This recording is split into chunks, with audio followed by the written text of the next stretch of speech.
Hello, welcome back to Path to Wellness with Miriam, and today I've been nominated by Tiffany Reiser to do this challenge, and she has a YouTube channel that's about her lifestyle. She shows grocery hauls and cooking videos. I want to go eat dinner at her house. Anyway, so I thought I'd introduce a little bit about myself and my channel. My name is Miriam, and I have 3 girls, and I'm married to a wonderful husband, and I have a small YouTube channel that I'm kind of a little bit hit and miss on, and I'd like to become more consistent with that. And my YouTube channel is kind of about me, a little bit here and there and everywhere. I've done cooking videos, a lot on health and wellness, and a little bit on organization. Shared my miscarriage journey as well on my YouTube channel. So the first question, number 1, is are you a lefty or righty? I am definitely very strongly dominant right-handed. So I, in junior high, tried to write with my left hand. I had like this weird notion, like, what if something happened to my right hand, like it got broken or something? I better start practicing with my left hand now. Anyway, I did it for a little while and then I gave up. Question number 2, are you single or are you taken? And if you're taken, how did you meet? So I am definitely very much taken.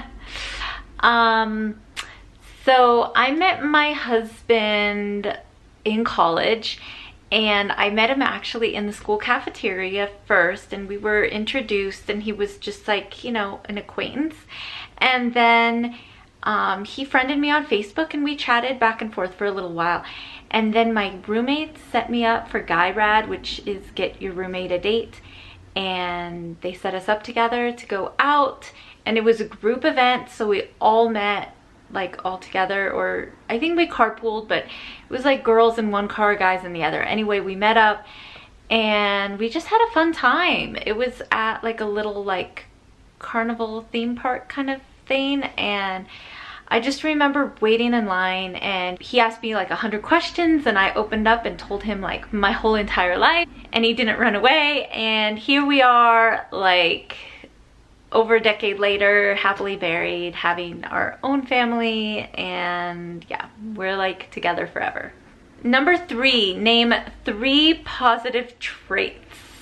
So first of all, I'm a really good listener, like, okay, which is really funny because I also have a really bad habit of interrupting people, but I will listen to you. Like, if you're talking, like, I really listen to what you're saying, and if you have something on your mind that you really need to get out, like, I will listen. I'm good at listening to like the good stuff and the bad stuff, and I can definitely take your garbage and just stuff it down, and it doesn't affect me. Like, I've been around enough and I have enough of my own baggage that like your baggage won't affect me, so you can tell me about it and get it off your chest if you want to. So I think that makes me a really good listener. Second thing is, I would say I'm hardworking, and again, it's kind of funny because I can be really lazy at times too.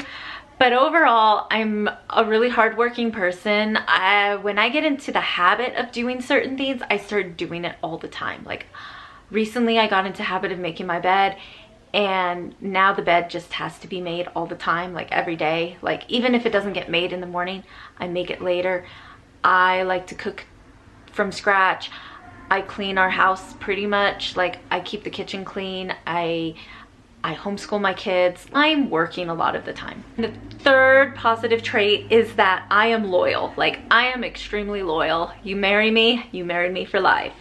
I'm your daughter for life. Like, I am so loyal to my family and to my brothers and to my friends too. I am really loyal, and so like I will have your back and I will be there for you.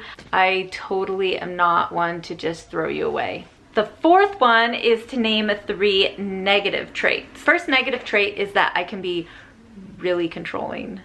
Yeah, like really controlling.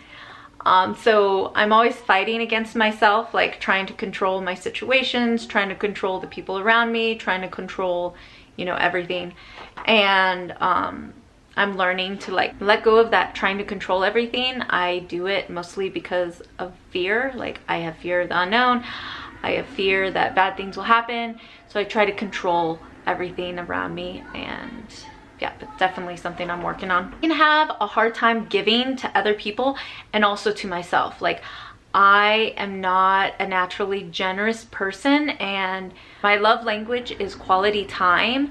And so like I will give you like all the time in the world, but otherwise, like as far as with tangible things, I have a really hard time giving stuff.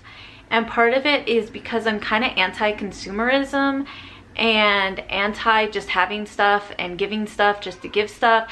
So if I give you a gift, it's usually because I've really put a lot of thought into it, and it's the kind of gift that I would like, you know, something like a good book or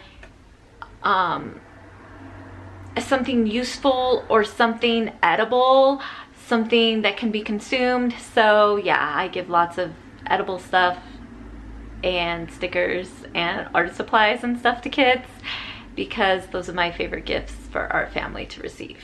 I also have a hard time like giving to myself, like saying like I deserve this massage. Like I always think about like how much money it costs and think how can our family use this for something else. So I do have like a hard time like getting something for myself because it makes me feel selfish. My last negative trait is I can really take what other people say to heart. Like, and this is like kind of like a positive and a negative trait. Like if someone gives me good advice, then I'll really take it to heart, and that's positive. But I can always take people's opinions or what they say like to heart. Like if people say something negative to me, like it really can sometimes affect me for a long time. Or even if somebody says something negative to other people or even just generally online, like I can really take that negativity in and like apply that to my own life. And then I start going around thinking like I want more children and the world says not to have more children, and I'm going against the world and this is wrong, you know, those kinds of things. And so I start doubting like the decisions that I'm making for myself or that my husband and I are making for ourselves. The fifth question is, where do you see your YouTube in 5 years? Wow. When I started YouTube, the first thing I wanted to do was monetize my YouTube channel so I could start making money on it. And right now, I don't know, I'm kind of in this weird place with YouTube where part of me is really excited about creating content and being more consistent, and the other part of me is like, who cares about YouTube? I just want to focus on my real life, and everyone should focus on their real lives and turn off their screens. So I'm kind of dealing with that right now. And to be honest, I think that I tend to go black and white with my thinking. That's another negative trait. But because of that, I need to kind of focus more into a happy medium where I know like screen time can be helpful. So many people on YouTube have really encouraged me and taught me a lot. And so ultimately, where do I see myself in YouTube in 5 years?